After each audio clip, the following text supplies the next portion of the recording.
আসসালামু আলাইকুম। অপরাহ্নের আজকের ক্লাসে তোমাদের স্বাগতম। রুয়েট পরীক্ষাকে সামনে রেখে আমরা রুয়েট লিখিত পরীক্ষার জন্য দিক নির্দেশনামূলক ভিডিও দিচ্ছি। তো এর আগে আমরা দুটো ভিডিও দিয়েছি, সেটা হচ্ছে একটা হচ্ছে ওভারঅল রুয়েট এক্সাম স্ট্র্যাটেজি, তারপর হচ্ছে এই 4 দিন কিভাবে পড়বো সেটা নিয়ে। আর তারপরে দিয়েছিলাম হচ্ছে উচ্চতর গণিতের খুবই শর্ট সাজেশন, যেখান থেকে আসলে তোমরা ইনশাল্লাহ বেশ ভালো একটা নম্বর কমন পাবা। আর আজকে আমরা আলোচনা করব পদার্থবিজ্ঞান কিভাবে পড়া যায় বা পদার্থবিজ্ঞানের ওভারঅল কোথা থেকে কোশ্চেন আসার চান্স খুব বেশি সেটা নিয়ে। তো রুয়েট কিন্তু অনেক বছর পর তাদের নিজস্ব গতিতে ফিরে যাচ্ছে। আগে কিন্তু রুয়েটে লিখিত হইতো, ঠিক আছে, বাট গত 3-4 বছর ধরে সিকেআর একসাথে এমসিকিউ নিচ্ছে, কখনো চুয়েট কোশ্চেন করতো, কখনো রুয়েট, কখনো কুয়েট। ওকে, সো এইবার কিন্তু আসলে আমাদের প্রিপারেশনটা একটু ডিফারেন্ট হবে। এইবার আমরা আসলে এই 3 দিন অন্তত প্রিপারেশন তো মূলত জাজ নেওয়ারটা তো হয়েই গেছে। এই 3 দিন আসলে মূলত রুয়েট কি টাইপের কোশ্চেন করে বা রুয়েট আসলে কোন টপিকগুলো বেশি পছন্দ করে সেই টপিকগুলো ধরে ধরে আমরা হচ্ছে এই মুহূর্তে বেশি আসলে চর্চা করা উচিত, কারণ হাতে খুব একটা সময় নেই আর মাত্র 3 দিন আছে। ওকে, সো আমি ওই অ্যানালাইসিসের উপর বেস করে আমি কিছু শর্ট সাজেশন দিব। তার মানে এই না যে সবই সাজেশন থেকে আসবে, এটা হচ্ছে মোস্ট ইম্পর্টেন্ট ফর রুয়েট। তোমরা এগুলো তো করবাই, পাশাপাশি হচ্ছে মোটামুটি রুয়েটের প্রিভিয়াস যত কোশ্চেন আছে সব কিন্তু ভালোভাবে দেখবা, প্লাস কনসেপ্টগুলো খুব ভালোভাবে দেখবা। ওকে, তো শুরু করা যাক।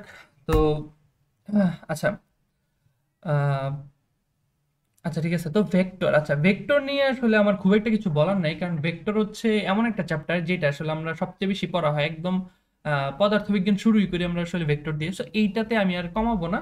এইটা হচ্ছে তোমরা মোটামুটি আমি জানি তোমরা বেশ ভালো পারো। আর এইখান থেকে আসলে কোশ্চেন, সো এটা আসলে ছোট একটা চ্যাপ্টার মোটামুটি, সো এইখান থেকে আসলে কোশ্চেন মিস করার কোনো দরকার নেই। এটা শর্ট পড়ার কোনো দরকার নেই। সো ভেক্টর মোটামুটি পুরোটা খুব ভালোভাবে পড়বা, স্পেশালি রুয়েটের প্রিভিয়াস কোশ্চেনগুলা। যেমন আপেক্ষিক বেগ থেকে ভেক্টরে খুব ভালো কোশ্চেন আসে, মানে একটু ডিফিকাল্ট কোশ্চেন আসছিল একটা ইয়ারে। সো ওই কোশ্চেনগুলো দেখে ফেলবা। সো ভেক্টর মোটামুটি পুরোটাই দেখবা। ওকে, আচ্ছা বলবিদ্যা নিয়ে যদি আমি একটু কথা বলি, বলবিদ্যাতে সবচেয়ে ইম্পর্টেন্ট আসলে ব্যাংকিং কোণ, ঠিক আছে। ব্যাংকিং কোণ থেকে বেশ কয়েকবার রুয়েটে প্রশ্ন আসছে। সো ব্যাংকিং কোণটা তোমরা খুব ভালোভাবে দেখবা। তারপর হচ্ছে ভরবেগের সংরক্ষণশীলতা আর সংঘর্ষ। বলবিদ্যা আসলে অনেক বড় টপিক, বড় চ্যাপ্টার, এখন আসলে সব দেখতে পারবে না। এই 3টা কনসেপ্ট তোমরা আরেকবার ওভারভিউ করে বিগত সব প্রশ্ন সলভ করে ফেলো, শেষ। বাট এই 3টা কনসেপ্ট আমি বলবো আরেকবার, লাস্ট একবার ওভারভিউ করে ফেলো যে কনসেপ্ট আসলে কি। আর ফিজিক্সে আসলে মেনলি তুমি যদি কনসেপ্ট জানো, তুমি যদি আহামরি প্র্যাকটিস নাও করো, তাও কিন্তু তুমি ম্যাথ পারার জন্য কেপেবল, ঠিক আছে। আর এতদিন তো প্র্যাকটিস করা হয়েছেই। সো আমি বলবো যে কনসেপ্টে জোর দাও। কনসেপ্টগুলো যদি আরেকবার ফাইনালি দেখে ফেলো, তোমার পরীক্ষার হলে কিন্তু আর প্যাচটা লাগবে না বা ফর্মুলা ভুল করবে না। ওকে, আচ্ছা ঠিক আছে। তো কাজ ক্ষমতা শক্তিতে আসলে সবচেয়ে ইম্পর্টেন্ট, মোস্ট ইম্পর্টেন্ট টপিক হচ্ছে সরল দোলক। ওরা যদি একটা কোশ্চেন করে, সেটা এই কাজ ক্ষমতা শক্তি হোক অথবা হচ্ছে তোমার পর্যাবৃত্ত গতি হোক, সরল দোলক থেকে ওরা কোশ্চেন করবেই, ঠিক আছে। তো সরল দোলক সবার আগে পড়বা, কনসেপ্টগুলো আরেকবার দেখে ফেলবা, তারপর শক্তিটা দেখতে পারো, আর ক্ষমতা, ঠিক আছে। কাজ ক্ষমতা শক্তির মানেই ক্ষমতা, ক্ষমতার ম্যাথ করতে হবে, কুয়ার ম্যাথগুলো পড়তে হবে। ওকে, সো মোটামুটি এইখান থেকে এগুলাই দেখলেই হবে। দেখলে হবে বলতে মোস্ট ইম্পর্টেন্ট আর কি, এছাড়াও তোমরা কোশ্চেন ব্যাংক তো সলভ করবাই। ওকে, আচ্ছা মহাকর্ষ অভিকর্ষ থেকে আসলে কৃত্রিম উপগ্রহটা খুব ভালো করে দেখবা। আর মুক্তিবেগের যে ছোট্ট একটা কনসেপ্ট, এটা দেখে ফেলবা, ঠিক আছে। আচ্ছা, তারপর পদার্থের গাঠনিক ধর্ম, ইয়ং গুণাঙ্কটা ভালো করে দেখবা। ইয়ং গুণাঙ্ক তোমাদের মেবি শর্ট সিলেবাস, সো পরের পার্টটা তো আসলে নাই। তো ইয়ং গুণাঙ্কটা থেকেই আসতে পারে কোশ্চেন। আর ইয়ং গুণাঙ্কের ধরুন এই যে কৃত কাজটা, ঠিক আছে, এই টপিকের যেই কৃত কাজটা আছে বিভিন্ন গুণাঙ্কের পরে, সো এই টপিকটা একটু দেখবা। তারপর হচ্ছে পর্যাবৃত্ত গতিতে আমি কি বললাম, পর্যাবৃত্ত গতি মানেই সরল দোলক, সরল দোলক রিলেটেড যত কনসেপ্ট আছে, যত ফর্মুলা আছে, সবগুলো আরেকবার দেখে ফেলবা, কারণ এইখান থেকে আসলে রুয়েট কোশ্চেন করবেই, মাস্ট, ঠিক আছে। তারপর পাহাড়ের উচ্চতাটা মোটামুটি এইচএসসি লেভেল থেকেই তোমরা বেশ ভালো পারো। সো এইটা আসলে মোটামুটি দেখার কিছু নাই, আশা করি পারবা, একটু দেখে রাখো আর কি, ঠিক আছে, এখান থেকেও দিতে পারে। আচ্ছা, এরপর হচ্ছে আদর্শ গ্যাসে হচ্ছে আমি বলবো সিআরএমএসটা ভালো করে দেখবা।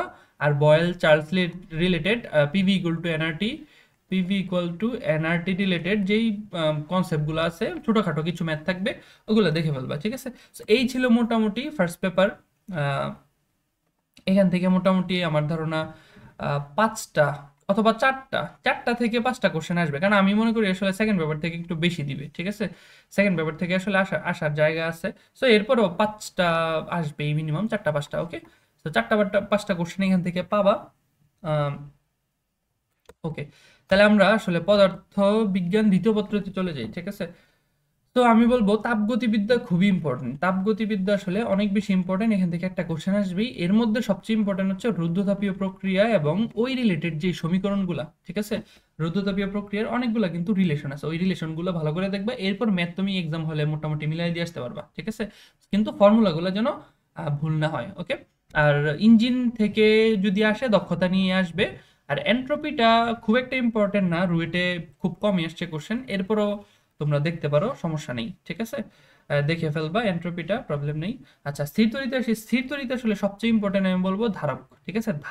ধারকত্ব রিলেটেড যত ম্যাথ আছে, যত ফর্মুলা আছে, সঞ্চিত শক্তি, তারপর হচ্ছে ধারক রিলেটেড যেই কি বলে, মোটামুটি সবগুলাই দেখে ফেলবা। প্রিভিয়াস ইয়ারে আসা, দরকার হলে রুয়েট না, এটা বাইরের থেকেও দেখতে পারো, কারণ ধারক কোশ্চেন দিলে ধারক থেকে আসা দেওয়ার চান্স সবচেয়ে বেশি, ঠিক আছে?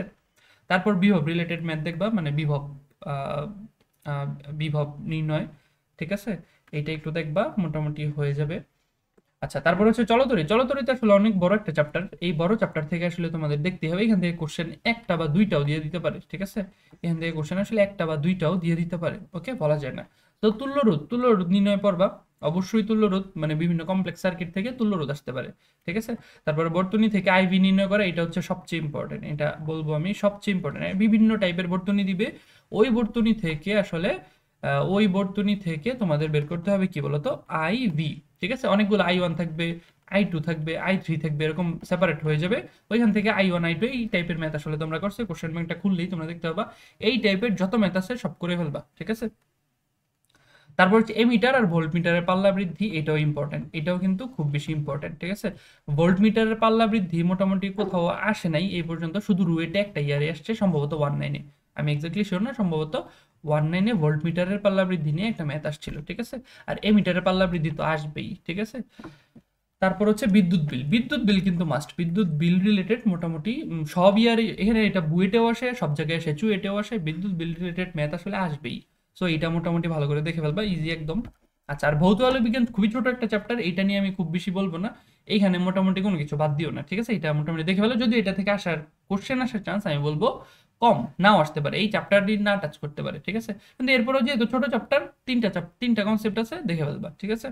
আচ্ছা, এরপর হচ্ছে আধুনিক পদার্থবিজ্ঞানে আপেক্ষিকতা কিন্তু মাস্ট। আপেক্ষিকতা থেকে কিন্তু কোশ্চেন আসবেই, যদি কোশ্চেন আসে আপেক্ষিকতা থেকে আসবে। সো এটা কিন্তু মাস্ট দেখবা। আর ভর শক্তিটা দেখবা, আর আলোক তড়িৎ তড়িৎ সমীকরণটা দেখবা, ঠিক আছে? এই তিনটা কনসেপ্ট দেখলেই হবে মোটামুটি। এখান থেকে কিন্তু প্রশ্ন আসবে শিওর, মানে আধুনিক পদার্থবিজ্ঞান কিন্তু খুব ইম্পর্টেন্ট, এটা কিন্তু প্রশ্ন আসবেই। তারপর পরমাণু মডেলে তোমরা জাস্ট তেজস্ক্রিয়তাটা দেখবা। এটাও খুব ছোট, এখানে আসলে সেপারেট করার কিছু নেই বা ছোট করার কিছু নেই। তেজস্ক্রিয়তা রিলেটেড যে ম্যাথগুলো আছে সবগুলো দেখে ফেলবা। আর সেমিকন্ডাক্টর মাস্ট, সেমিকন্ডাক্টর থেকেও আমি মনে করি কোশ্চেন আসবেই, মানে ট্রিপলি রিলেটেড একটা কনসেপ্ট, মানে ট্রিপলি রিলেটেড একটা চ্যাপ্টার, সেইখান থেকে আসলে কোশ্চেন দিবেই, ঠিক আছে? আর সেটা হচ্ছে ট্রানজিস্টর থেকে দেওয়ার চান্স সবচেয়ে বেশি, ট্রানজিস্টর থেকে দেওয়ার চান্স সবচেয়ে বেশি।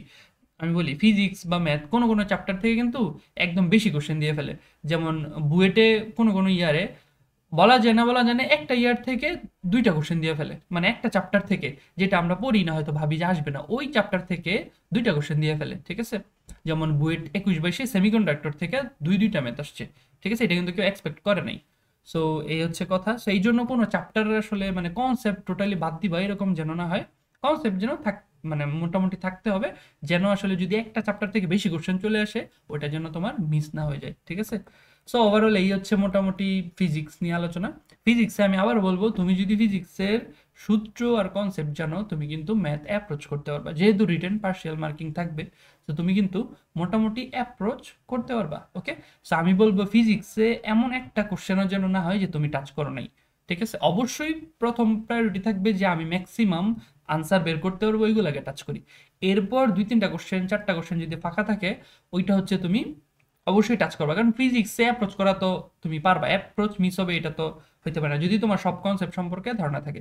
সো যেহেতু রিটেন পার্শিয়াল থাকবে, তুমি কিন্তু বুঝে একটু অ্যাপ্রোচ করে দিয়ে আসবা, পরে আনসার না মিলুক বা না মিলুক এটা কোনো প্রবলেম নেই, ঠিক আছে? তো এই হচ্ছে মোটামুটি ফিজিক্স নিয়ে কথা। আমি বলবো যে কোনো একটা সাবজেক্ট একটু হার্ড হইতে পারে, ফিজিক্স হোক, সেটা ম্যাথ হোক, কিংবা কেমিস্ট্রি। তো ফিজিক্স সম্ভবত কমই হার্ড হয়, হার্ড হওয়ার জায়গায় আসলে কেমিস্ট্রিটা হার্ড হয়ে যায় মাঝে মাঝে, ম্যাথটা হার্ড হয়ে যায়, ঠিক আছে? সো সবার জন্য বেস্ট অফ লাক। পদার্থবিজ্ঞানে আশা করি সবাই ভালো করবা। তো যেটা বলতেছিলাম, মেইনলি এখন আসলে তোমরা কোশ্চেন ব্যাংকটা বেশি বেশি করবা। তুমি যদি কনসেপ্ট ধরে ধরে, মানে এখন তো আসলে সময় নেই, কনসেপ্ট যদি মানে ঝামেলা থাকে, সেটা আসলে তুমি একদম স্পেসিফিক টপিক দেখবা, শুধু যে না এই টপিকটার কনসেপ্ট আমার প্রবলেম, এটা একটু দেখে ফেলি, ক্লিয়ার করে তারপর তুমি RUET previous year question solve করতে থাকবা, শুধু কোশ্চেন সলভ করতে থাকবা। আর এই টপিকগুলোরে আমি বলবো একটু প্রায়োরিটি বেশি দিয়ে পড়বা, ওকে? সো ঠিক আছে, এইটুকুই পদার্থবিজ্ঞানের জন্য। আর তোমাদের কাছে একটা অপিনিয়ন, তোমরা হচ্ছে যারা আমাদের ক্লাস রেগুলার করো, তোমরা একটু আমাকে জানাও যে আসলে সাদা স্ক্রিন ভালো লাগে নাকি ব্ল্যাক স্ক্রিন, ওকে? সেই মতামতটা আমি তোমাদের কাছে আশা করছি, যারা আমাদের ভিডিও রেগুলার দেখো। আর বেশি বেশি শেয়ার করো বন্ধুদের সাথে। Thank you. আসসালামু আলাইকুম। এছাড়াও তোমাদের কোনো ভর্তি পরীক্ষা রিলেটেড যে কোনো প্রয়োজনে আমাদেরকে কিন্তু কমেন্টে জানাতে পারো, আমরা সর্বোচ্চ চেষ্টা করব তোমাদের পাশে থাকার।